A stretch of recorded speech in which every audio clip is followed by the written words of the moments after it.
बिहार में अभी सबसे ज्यादा जिस मुद्दे पर मीडिया पे बात हो रही है वो है बीपीएससी परीक्षार्थियों के साथ बिहार में लाठीचार्ज। लोग नौकरी मांग रहे हैं और उन्हें लाठी मिल रही है। बिहार सरकार का ये कैसा सौगात है नए साल में और अलविदा साल में। आइए इस पे हम बात करते हैं। हमारे साथ युवा जर्नलिस्ट हैं अब्दुल्ला इमाम साहब। अब्दुल्ला इमाम साहब, क्या लग रहा है, युवा जो है नौकरी मांग रहे हैं और उन्हें लाठी मिल रही है? जी देखिए, ये सबसे पहले जो तस्वीरें निकल कर आए दिन आ रही है, कल रात की भी खबर है, तो ये कहीं ना कहीं लोकतंत्र के लिए एक अच्छा संकेत नहीं है।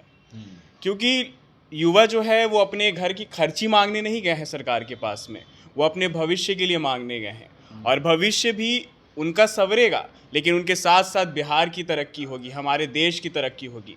कोई 1, 2 या 10 छात्रों की बात तो है नहीं, लगभग 3 लाख से भी अधिक के बीपीएससी के अभ्यर्थी थे जो परीक्षा जिन्होंने दी है। और उनकी क्या मांग है? महज वो कह रहे कि री एग्ज़ाम करा दिया जाए। और बीपीएससी तो शुरू से चर्चा में रहा है, आज कोई नई बात तो है नहीं।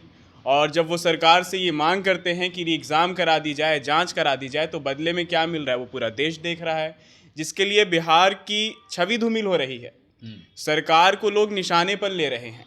क्यों ना ले? जब छात्र अपने हक की बात कर रहे हैं तो उनके साथ लाठीचार्ज हो रहा है, और ऊपर से कुछ नेता जो हैं वो इसमें भी राजनीति कर रहे हैं। तो हम इसको राजनीति से हट कर देखें, हम इसको रोटी सेकने से हट कर देखें। जैसे जो नेता भी जा रहे हैं वो रोटी सेकने जा रहे हैं, और हम उन पे भी आएंगे कि क्या क्या इसमें हालात बन रहे हैं और नेता किस तरीके से हालात बना रहे हैं। तो पहले आप राजनीति को छोड़कर उन बच्चों के बारे में सोचिए। अब ये देखा जाए अब्दुल्ला, तो जब से एग्ज़ाम हुआ है तब से बापू सभागार में डीएम ने वहाँ थप्पड़ मारा, वो विवाद में रहा काफ़ी दिनों तक। तो क्या लग रहा है, ये जो बीपीएससी है विवादों के घेरे में ही रहेगा कि बच्चों के फ्यूचर को बर्बाद करेगा या आबाद करेगा? देखिए, जो परीक्षाएं होती हैं वो हमेशा से आबाद करने के लिए रही हैं। और बीपीएससी एक ऐसी परीक्षा है जो हर साल बिहार में होती है। शायद ही कोई राज्य ऐसा होगा जहाँ की वहाँ के स्टेट की कमीशन जो है एग्ज़ाम लेती है, लेकिन बीपीएससी में लगातार हो रही है परीक्षा, जो कि एक अच्छी बात है। लेकिन बीपीएससी के साथ पीछे कोई चीज़ें लग जा रही हैं, जिसमें से सबसे बड़ा हो जाता है पेपर लीक का मसला। और पेपर लीक का मसला भी कोई नया नहीं है।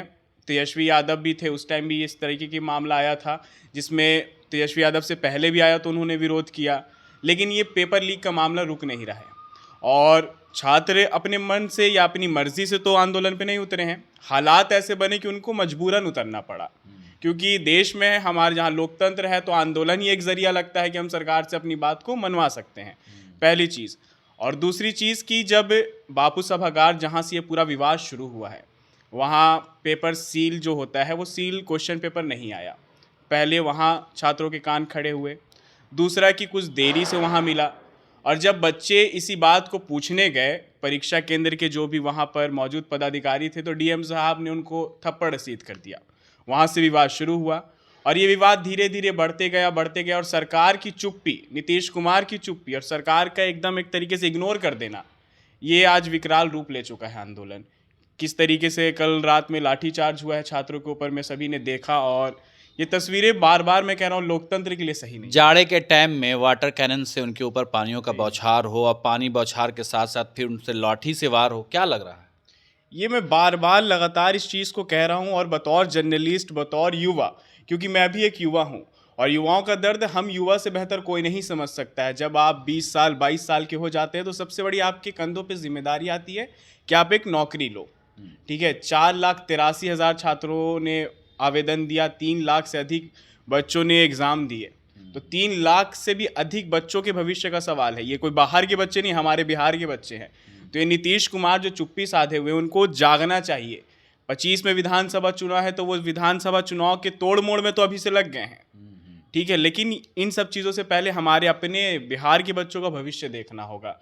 वो बच्चों का भविष्य अंधकार में जा रहा है। बच्चे किस तरीके से रो रहे हैं, गिड़गिड़ा रहे हैं, जैसे कि वो घर की खर्ची मांग रहे हैं सरकार से कि हमें खाने को पैसा दे दो। वो क्या मांग रहे हैं? अपना हक मांग रहे हैं। अगर राजनीति की बात की जाए तो प्रशांत किशोर वहाँ पहुँचे, उनका एक वीडियो भी वायरल हो रहा है सोशल मीडिया पे, क्या लग रहा है वो? देखिए, मैंने शुरुआत में कहा कि जैसे आपदा को अवसर बदलना, आपदा को अवसर में बदलने का जो मौका ये अभी राजनेता इस्तेमाल कर रहे हैं, जहाँ पे नीतीश कुमार ने चुप्पी साध ली है और एक तरीके से खुला ऑर्डर दे दिया है पुलिस को कि ज़्यादा उग्र होते हैं तो मारो।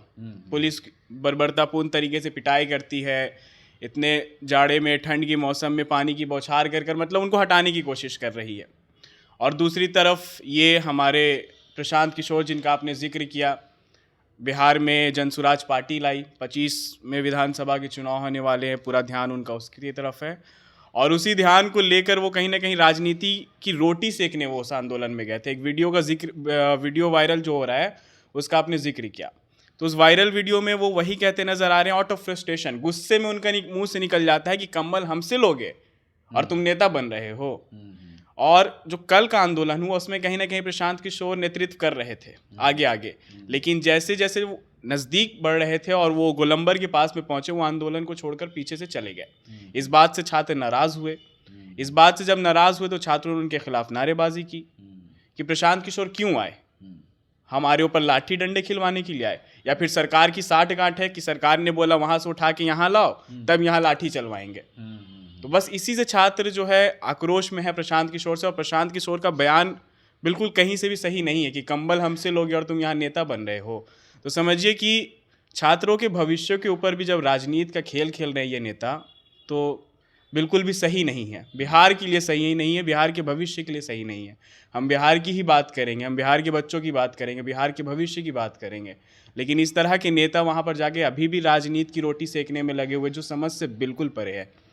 चलिए, तो बिहार के नेता, कुछ लोग जो बच्चों के भविष्य के साथ खिलवाड़ कर रहे हैं, कुछ लोग राजनीति कर रहे हैं, और जिनको फैसला लेना चाहिए बच्चों के हक में, वो चुप्पी साधे हुए हैं नीतीश कुमार साहब। तो आने वाला वक्त देखिए, बीपीएससी बच्चे जो पिटा रहे हैं, लाठी से जो नौकरी मांग रहे हैं, उन्हें लाठी मिल रहा है। लेकिन ये जानकारी होनी चाहिए कि 2025 में चुनाव है और चुनाव जनता सब जानती है। आप देखते रहिए ईशा न्यूज़, लाइक कीजिए, शेयर कीजिए और सब्सक्राइब करना हरगिज़ न भूलिए।